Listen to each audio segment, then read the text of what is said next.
আর জীবনে আসবো না এই বাড়িতে মুরগি চুরি করতে। কি সাংঘাতিক ব্যাপার, ডাইনোসর লাগিয়ে দিয়েছে পিছনে।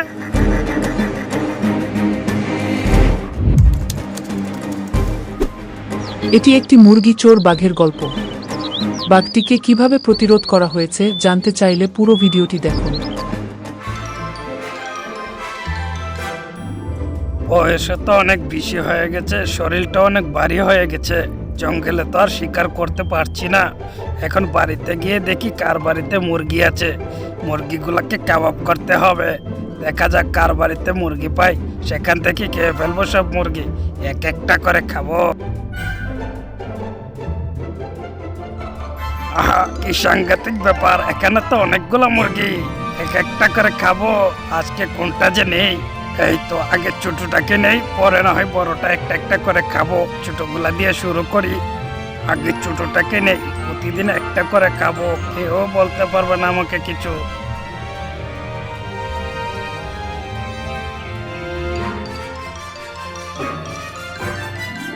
এই বলে বাঘটা একটি মুরগি নিয়ে মনের খুশিতে দৌড়ে চলে যায়।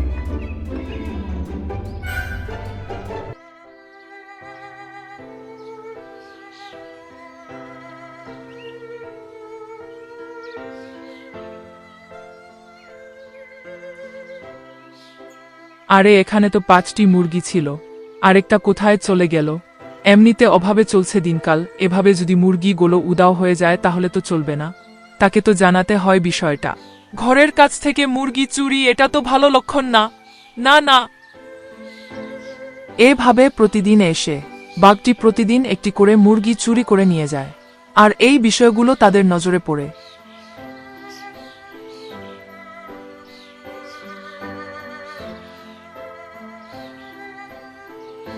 এতক্ষণে এলে তুমি, আর ওই দিকে প্রতিদিন একটি করে মুরগি কে যেন চুরি করে নিয়ে যাচ্ছে।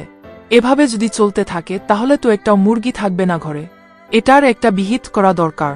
কে চুরি করে নিয়ে যাচ্ছে তাকে নজরদারি করে ধরতে হবে। কি সাংঘাতিক ব্যাপার, একই তুমি বলছো প্রতিদিন যদি মুরগি নিয়ে নেই তাহলে আমরা কিভাবে চলবো? না না, এটা তো মেনে নেওয়া যায় না, তার একটা বিহিত করতে হবে। শোনো, কালকে আমরা পাহারা দেব, আর দেখব কে মুরগি চুরি করতে আসে। তখন দেখব চোর কিভাবে পালিয়ে যায়। চোরকে ধরে একবারে গাছের সাথে বেঁধে রাখব। হ্যাঁ, তুমি ঠিক বলেছো, চোরকে যেভাবে হোক ধরতে হবে। এভাবে ছেড়ে দিলে তো চলবে না, সবগুলো মুরগি নিয়ে যাচ্ছে। আজ আসতে দাও চোরকে, ইমন পিটানি দিব না। জীবনে মুরগি চুরির শখ মিটে যাবে। এই তো বসলাম দুজনে, দেখি আজকে কে আসে। আসলেই গাছের সাথে বেঁধে রাখবো। এত বড় সাহস, বাড়ি থেকে মুরগি চুরি করে নিয়ে যায়, এত বড় সাহস হয়ে গেল। আহা, আজকে দেখি তারা পাহারা দিচ্ছিস, কি ব্যাপার, তাদের কি মরণের ভয় নেই? ওরে বাবারে, এটা তো দেখি একটা বাঘ। তাহলে এতদিন তুমি আমাদের মুরগিগুলো খেয়েছো? আমরা তো অমনিতেই অনেক গরিব, আমাদের মুরগিগুলাই তোমার নজরে পড়লো। ওরে কি সাংঘাতিক ব্যাপার, এটা তো দেখি একটা বাঘ। আমি তো ভাবছিলাম শিয়াল বুঝি মুরগি চুরি করে, এটা দেখি একটা ভয়ানক বাঘ। হ্যাঁ হ্যাঁ, হয়েছে হয়েছে, বহুত শুনেছি তাদের কথা। আমি প্রতিদিন একটি করে মুরগি নিয়ে যাব, আজকে একটি নিয়ে যাব। পরের দিন যদি মুরগি না পাই এখানে, তাহলে তোদের পালা। প্রথমে তোর বউকে নেব, তারপর তোকে নেব, এক এক করে দুজনকে খেয়ে ফেলবো। কথাগুলো যেন মনে থাকে। আজকে একটা নিয়ে গেলাম, তারপর তোদের সিরিয়াল। এই বলে তাদের চোখের সামনে বাঘটা আরেকটা মুরগি নিয়ে মনের খুশিতে চলে যায়। এখন দেখি আরো বড় বিপদ হয়ে গেল। প্রতিদিন যদি একটি করে মুরগি না রাখতে পারি, পরের দিন তো আমাদেরকে খেয়ে ফেলবে। এখন প্রতিদিন মুরগি বা কোথা থেকে পাবো, জীবনই বা কিভাবে বাঁচাবো? বাঘটা তো দেখি বড় চিন্তায় ফেলে দিল। এখন মুরগি কোথায় পাই প্রতিদিন, বলো দেনি। আচ্ছা ঠিক আছে, তুমি কোনো চিন্তা করো না, আমি জঙ্গলে যাচ্ছি, দেখি কি করা যায়। এই জঙ্গল থেকে আসার আগ পর্যন্ত তুমি ঘরের ভিতরেই বসে থেকো, গর্তের জন্য বলো বেহেরে না আসো। বাঘটি দেখলে কিন্তু খেয়ে ফেলবে। আমি জঙ্গলে যাই, দেখি কোনো মুরগি বা কোনো কিছু পাই কিনা। যে কোনো একটা ব্যবস্থা করতে হবে, বাঁচতে তো হবে বাঘটার হাত থেকে।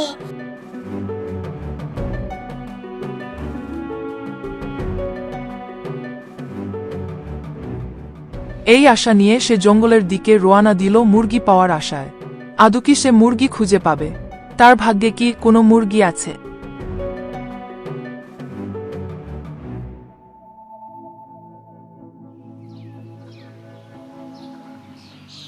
আরে এখানে এত বড় গুহা আগে তো কখনো দেখি নাই।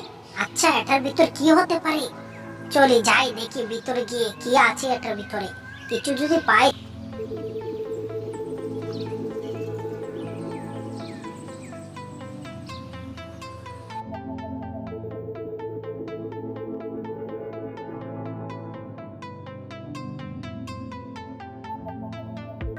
আরে এখানে তো দেখি একটা ডিম পড়ে আছে। এই ডিমটাকে নিয়ে যাই বাড়িতে। এই ডিমটা থেকে একটা বাচ্চা ফুটলে সে বাচ্চা দিয়েও একদিন পার হয়ে যাবে। চলে নিয়ে যাই। সে গুহার ভেতর থেকে একটি ডিম পেয়ে অনেক খুশি হলো এবং সেই ডিমটাকে হাতে নিয়ে মনের খুশিতে বাড়ির দিকে রওনা দিল।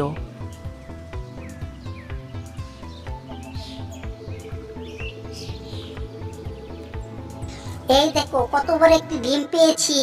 এটা থেকে একটি মুরগির বাচ্চা বের হলে একদিন পার হয়ে যাবে, একদিন বাঁচা যাবে বাঘের হাত থেকে। কি বলো তুমি?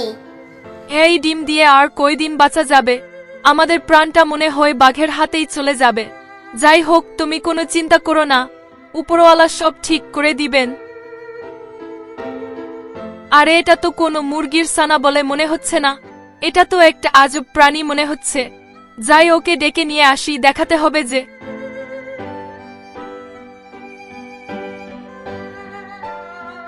আরে এটা থেকে তো বাচ্চা ফুটে গেল।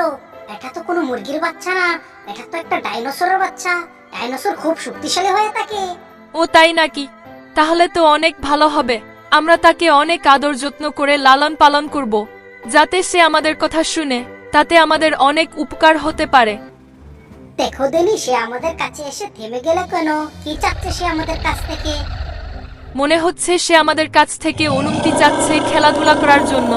আমরা যদি অনুমতি দেই তাহলে সে খেলতে যাবে। যাও, তোমার যতক্ষণ ইচ্ছে হয় ততক্ষণ খেলাধুলা করো।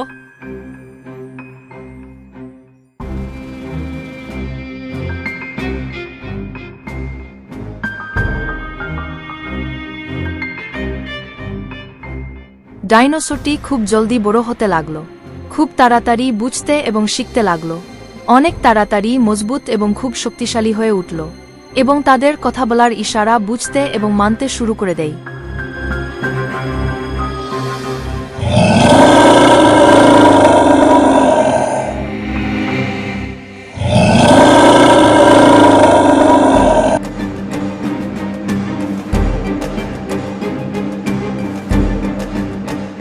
তাকে দেখে তো খুবই শক্তিশালী মনে হচ্ছে। এখনো ডাইনোসরের প্রজাতি জীবিত আছে ভাবতেই অবাক লাগে। যাই হোক, তাকে দিয়ে আমাদের সমস্যার সমাধান করা যেতে পারে। তুমি ঠিক বলেছো, তাকে দিয়ে বাঘকে উচিত শিক্ষা দেব। আজ আসুক বাঘটা, তাকে দিয়ে বাঘটাকে পিটানি খাওয়াবো। কি তুমি কি পারবে না?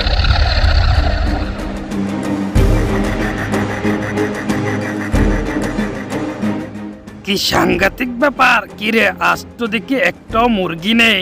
তোদের কি মরণের বই নেই? তারা আজকে মুরগি রাখসনি কেন? আজ তো তোদেরকে খাবো রে। তোদের পালা তাহলে প্রথমত তোর মগজ খাবো রে। অনেক জুলুম করেছো আমাদের উপর।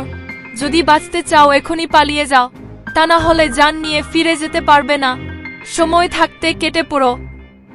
হ্যাঁ, ও যা বলেছে সত্যি বলেছে। যদি বাঁচতে চাও এখনই পালিয়ে যাও, তা নাহলে জানিয়ে যেতে পারবে না। কি সাংঘাতিক ব্যাপার! তোরা আমাকে হাসালি রে। তোদের এত বড় সাহস হয়ে গেছে আমাকে পালিয়ে যেতে বলিস।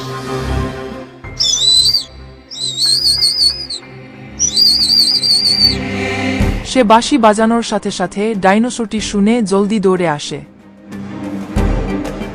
ওরে বাবা রে, এটা কি রে? এটা তো দেখি অনেক বড় একটা ডাইনোসর। ওরে বাবা রে, পালা রে পালা!